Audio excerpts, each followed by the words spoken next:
Welcome to part 2 of my texturing series.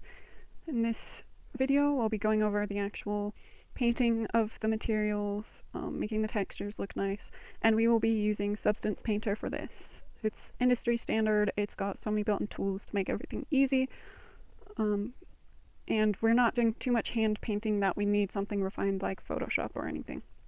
So to start, we are going to go ahead, create a new file. We're just going to work with the base PBR textures template.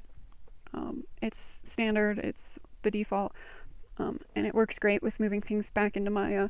But if you were going straight to Unity or straight to Unreal and applying this texture to an FBX, or just making a new material in one of those engines, they have templates for that. So feel free to look at those, but we'll just be using PBR. And then File is where we select our object that we're going to be texturing. Here I have my drawer object. We'll stick with the base resolution, base normal map format, but if you have a really small object or something in the background, you don't need huge resolution for the textures, and I would definitely reduce that down.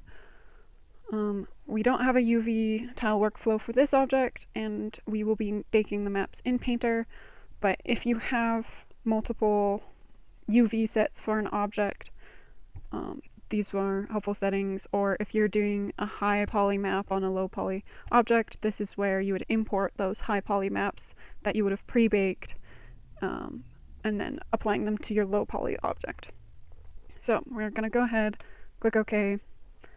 It imports our object, and you'll notice here we don't have anything because this is actually our knobs texture, which is moved over UV tile. I forgot to switch that back before exporting. But since we aren't working on the knob today, we're going to go ahead. Down here is our texture set list. This is based on the preset materials you had while exporting. So this is helpful to keep track and name based on your scene. But we're going to go ahead, click our set with our drawers, and hide the knob set because we don't need those. And it's pretty flat right now. We don't have a lot of the lighting and stuff because we don't have our maps baked yet. So you want to make sure you go to texture set settings, come down to mesh maps, and we're going to go ahead and bake those mesh maps. We're just going to do the base maps that it comes with, but I have used opacity a lot in the past. That can be helpful for certain objects and stuff if you want to mess with that. So once you have the proper things selected, usually just the base, then we're going to go ahead, bake our selected textures. These will help us in using generators and different masks to make applying different colors and textures easier. You'll also notice here we've got these circles. That is baked from our knobs, which would sit there. And so for this, we're going to go ahead and leave them because we do want that ambient occlusion around where those knobs would be. But if you wanted to turn that off, if you're baking a whole scene and you want objects to be able to move without those behind, we can come to our ambient occlusion, and you're going to want self-occlusion, only same mesh name, and go ahead and rebake that selected texture. And you can see those circles are now gone. But we're going to go ahead and come back to the always self-occlusion just so we can have those to play with. And go ahead and return to painting mode. Now you can see with that ambient occlusion and those normals, we have a little bit more definition of our objects in this space. Right now it's very warm lighting.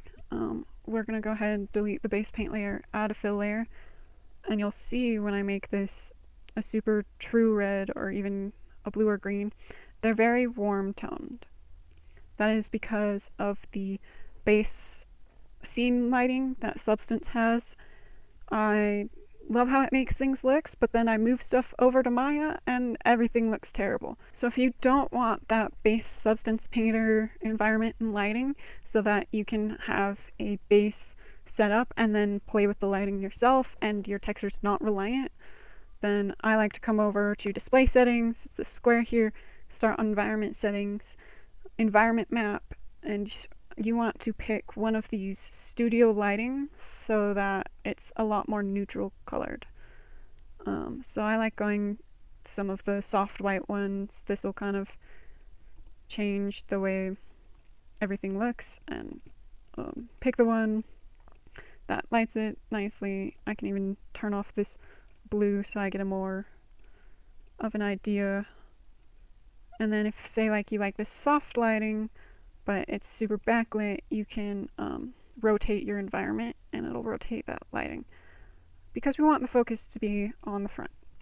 And so that gives us a much more neutral lighting. You can see that yellow tint is now gone. And when we put that blue back on, it's a lot more of a true neutrally kind of blue. So I recommend that. Again, I tend to lean warm and soft in my textures.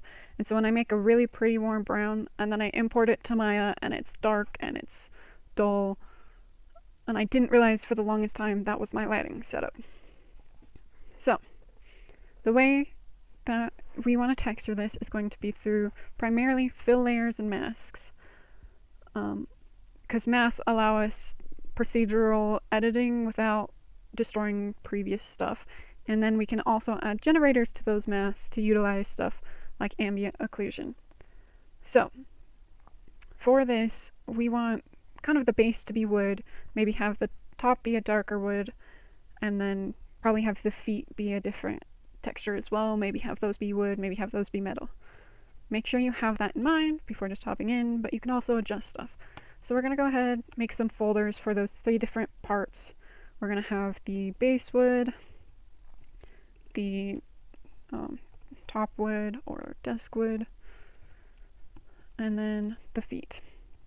And we're just going to go ahead and map those out now to make it easier to play around with stuff. So we're going to add a fill layer to base wood. We'll pick like a pink color for now, just so we know what we're selecting. Come back to our folder and we're going to mask out where we want that to be. So I'm going to add a black mask. Black and white doesn't matter. White means everything's selected. Black means nothing's selected. And then on that mask layer, we're going to come over, we're going to select this polygon fill. And that shows us the different mesh of our object.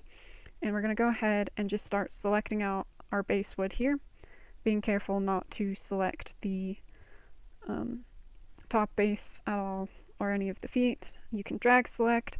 If these are separate objects, you can also select based on object, but I'm not entirely sure how to set that. Maybe over here. Oh yeah, mesh fill versus polygon fill. My object's all one mesh, so we're going to keep it on polygon fill and select from there. You can also select on your UV maps, so if you have hard to reach places like these little corners or these edges, you can come in and just select it on your UVs like so. Well, one of these we didn't want to select. This here. Let's see, and then if you hit, whoa. If you want to deselect something, you're going to switch it over to black. That's painting that black mask. And go ahead and select that. So we can kind of see over here, we accidentally selected some of the top, which looks to be these pieces. And let's see. Oh, and these pieces here we want to deselect. It can be kind of tricky to figure out which UV pieces are where. So sometimes I just like to select a single one and go from there. But that should be everything. What are these pieces? This side. So we do not want to have those selected. Okay, everything else here looks good. We're going to go ahead and come back to our fill layer, and we can, change that color to what we want it to be. And then we can see, if we change it to a more extreme color, where we've missed pieces in our mask. So it looks like this edge here. Go ahead and select that. And this edge here.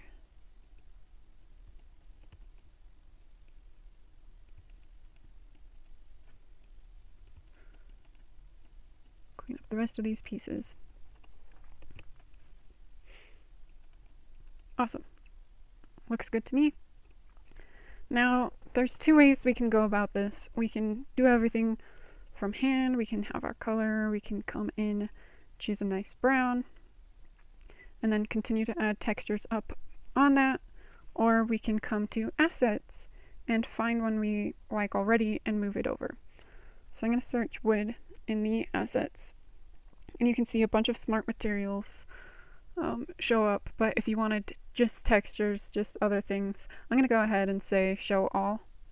So I guess these are textures, not smart materials. These ones are the smart materials. I'm going to go ahead and put in this wood texture. This nice hand-painted one is one I did myself and imported over here. It's what I'm using for the rest of the attic scene for our ghost game. And I can go ahead and share that with you guys, and I might make a video on it later. So we're going to go ahead, move that in. You'll notice it looks wild. But we're going to go ahead and come up to our fill, and we're going to up the tiling because we want that a little bit smaller. We're going to go ahead and rotate this so that the wood planks are kind of in line, and then we can also stretch it to make those longer so it lines up more. Now, this doesn't look great because it is made for a floor. It's got a bunch of short wood panels. You can kind of play around with it, but I'm going to go ahead and decide to use a different texture for this. So we can kind of hover over these, see if we like any of them. I kind of like this wooden ship one. We also have these nice stylized woods. Kind of play around with them. Tiling is kind of how you shrink and grow it, or you can use the transforms here. Interesting enough, you'll notice that this is vertical and these are horizontal. That's because of my UV placement. So I can either go in and fix those, or not super care, or I can mask those off separately here. All of which are fine options. For now, I'm going to go ahead and probably map those out separately, so I won't care for now. Okay, I like the size of that texture, but I don't super love the color. So we're going to come over to our material, our wood color, and we're going to change this to something like a little bit warmer, a little bit less saturated maybe. There we go. That looks like a nice good wood color. I might shrink this down a little bit. You can also randomize the seed on this texture until you have a good wood grain you like. A lot of these pre-made stuff have a lot of different variation sliders, so I would definitely play with those until you get something you like. I want the wood grain to be a little bit more subtle, so I'm going to go with that. And you can turn off this fake lighting or not. I'm going to go ahead and turn it off. I think it looks better without. And you'll also notice, we kind of have some height maps on here. You can turn those off if you want less depth, more depth, less or more roughness. And those will be down in the channels as well, and you can play around with height positions. So if we want those more or less deep, if we want them to stick out, I'm going to go ahead and keep that where it was. Also play with like height range and variation. Play around with those. And then once that's done, I think everything's still looking a little bit flat, especially, if I want a little bit less height range, but I want more of a texture height range. That's when we can start adding our different generators and stuff. So I'm going to go ahead, add a fill layer, make sure it's within this base wood. We're going to go ahead, add a mask to this, add black mask, and we'll make it kind of a cool, kind of dark bluish, because we're going to play with shadows next. We're going to come to this mask layer, right click, and we're going to say add generator. And we're going to come in and choose our ambient occlusion. This will take our baked mask that we did and apply it. Whoops, grabbed the wrong one. Ambient occlusion. And you can see it's doing it properly, but it's wrong. It's got the blue as the base and then nothing as our ambient occlusion. So we want to global invert that so that the blue's just in the deep recesses and stuff. Maybe blur it out a little bit. It's a little bit intense. Global balance is how much there is versus how little. So we're going to turn that down. Kind of want it a little subtle. Global contrast also plays with that. We can have it use the texture as well, so it kind of puts that blue in the recesses. And you can kind of see how those work. I think that looks pretty good. Kind of places that blue in all of the recesses. I'm gonna go ahead and duplicate this layer and change that blue to a little bit of a warmer color. Maybe a little bit closer to that brown. And then play again with that ambient occlusion and kind of blur that out a little bit more. Maybe invert it. No, I don't like how that looks.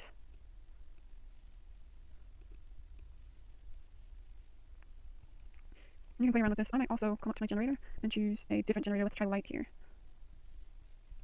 See if we can kind of play around with that. Make those sides a little darker.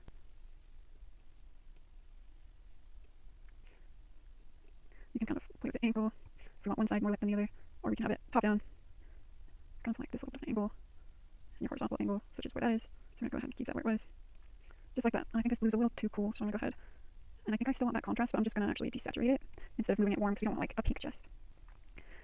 And you can see just with those two layers, we've already got a little bit more depth. I also kind of want this red at the bottom here, so what I'm going to do is duplicate this layer again. Instead of light, I'm going to make it a linear gradient, invert it so it's coming from the bottom, reduce that balance, reduce the contrast a little bit. And now you can see we kind of have that whole gradient from the bottom. And we can also bring these knobs in. We can kind of see how that ambient occlusion's sitting behind those. I don't love kind of the blue at the top here, so what I'm going to do, come to our mask on our blue, and I'm going to add paint to that mask, put it to black, and I'm just going to kind of, put it to black, and just kind of remove that from the top. This brush has a pretty harsh edge, so if you wanted that a little bit less, I would change the alpha on the brush, or, you know, some of your brush settings, where you can kind of change flow and stuff, and just kind of remove that blue from there. Little nitpicking details that aren't super necessary. And now we have our base wood. For the top wood, I'm going to go ahead, we're going to change this so we have a nice contrasting color, add in that black mask, come to our poly selection, and we're going to select everything at the top here, which I believe is all of these pieces, and then these ones, we're going to remove it from here.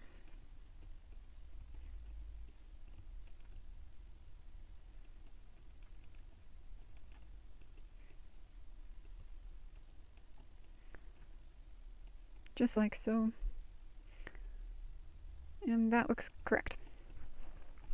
So I'm going to come in, change this to like, well, I dropped this kind of dark color, but you know, bring that into the warmth. I don't super love the reflection I'm getting on it right now, so I'm going to go ahead, add roughness to it, and we can play with that roughness later.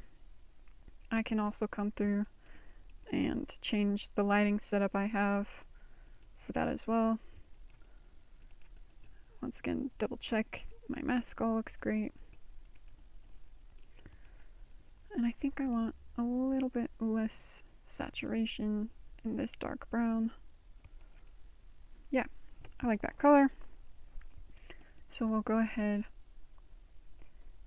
and start with that base, and this time I'm going to add a wood texture mask. So I'm going to add black mask. So I'm going to take that mask, drag over my grunge texture. I want, you know, a good balance here. We want it a lot smaller. somewhere like that. Kind of turn down that balance. Randomize our sea a little bit.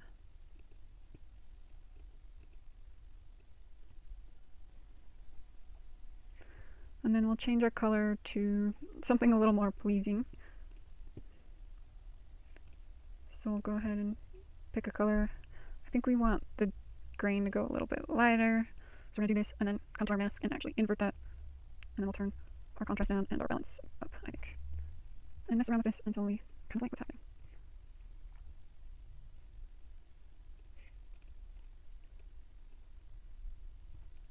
I like it. And what we're going to do also is add a little bit of a height map to this fill layer. And then we're going to kind of recess that wood grain, like so.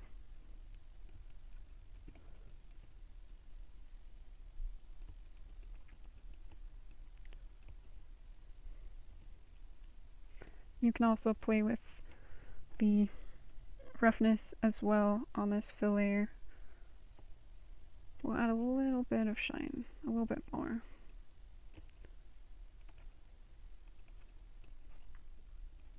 I think I still want to mess with that wood grain texture.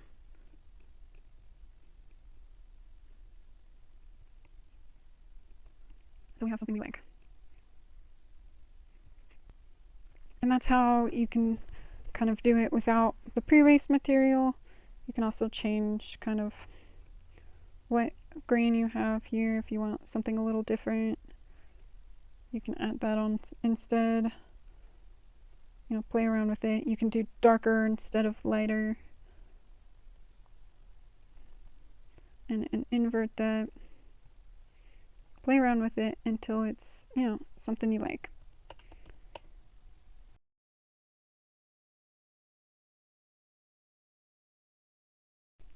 Move on to the feet. Go ahead, add our fill layer, make it a bright color, add our black mask, and come in and select all the feet.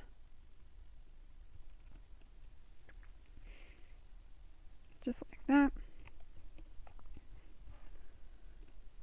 We'll make this a nice kind of dark gray. We can also come over here and kind of look for a nice metal material. I kind of like this cobalt. Then we've got nice shiny metal feet that I think look pretty good. Once that's done, I'm gonna go ahead, add a fill layer over everything. And you can see our different height maps and stuff when you make everything white. So for this top wood, I'm gonna go ahead and turn our height down a little bit so it's a little less aggressive. And then on this fill layer, add black mask, add generator, ambient occlusion again, and play around with that.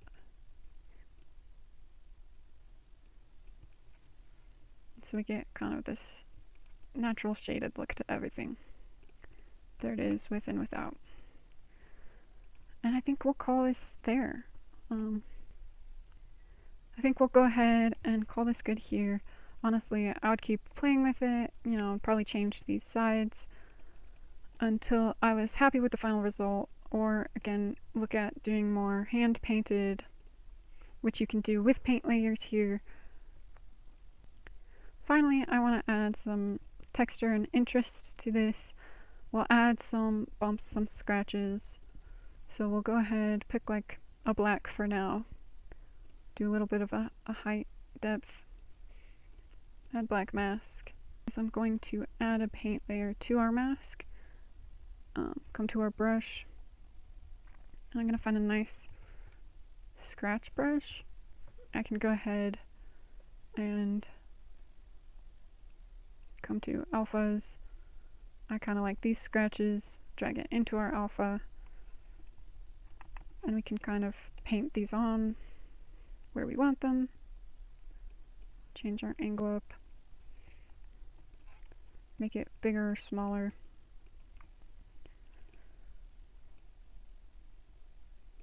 And then I'm also going to add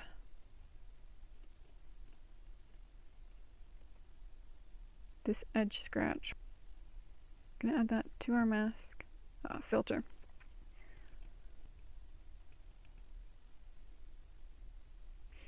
And so we kind of get a worn look to all of the edges on everything, like so.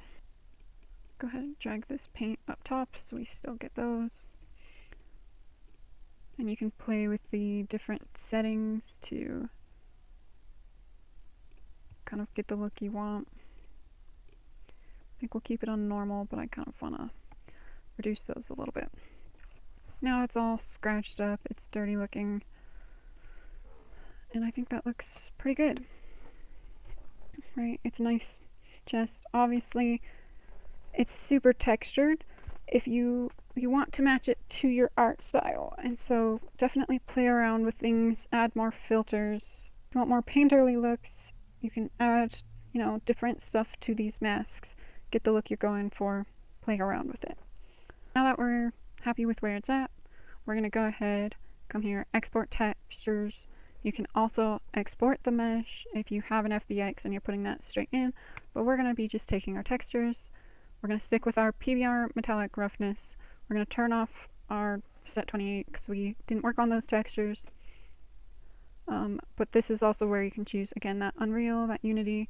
And if you're not sure what each texture does, you can come to templates and it'll show you what is being output. So we have base color, metallic, roughness, normal, height, emissive, all of which we can input into Maya.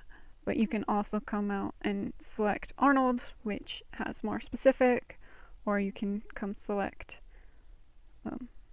Unity or Unreal render pipelines, and then you can also see the actual files that's exporting. So we're going to stick with PBR for now. Come back to here, and we are going to choose where we export these, and you're going to go to the Maya folder you have for your set project, and you're going to come down to source images, and we're going to save our images in here. So go ahead, select this folder, and go ahead and export. And you can see all of those exported successfully. So I'll see you in the next one where we import our different objects into our different game and Maya.